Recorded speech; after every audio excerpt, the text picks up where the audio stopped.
Mga busayap!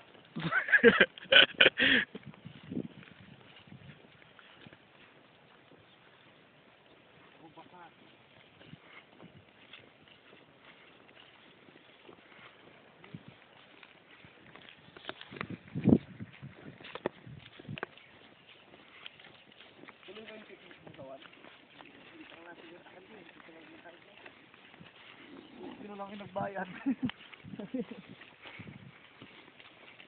Sigurado na yun. Sarap siguro. Pagkalipas ng ilang taon, more than 10 years, bukang ngayon lang ulit makakabalik sa isla. Ay, hindi mo na na-reply yung titigang. Ano yung binibidyo mo? Oo. Ilang taon ka lang hindi nakapunta ron. Saan? Sabay lang tayo yung huling punta natin dun, di ba? Ang bangka, mahal na araw. Diyan, kasama ko sila dyan. Nung tayo nila Auntie Mercy, dapat pupunta rin tayo eh. Kaso, tanda na yun.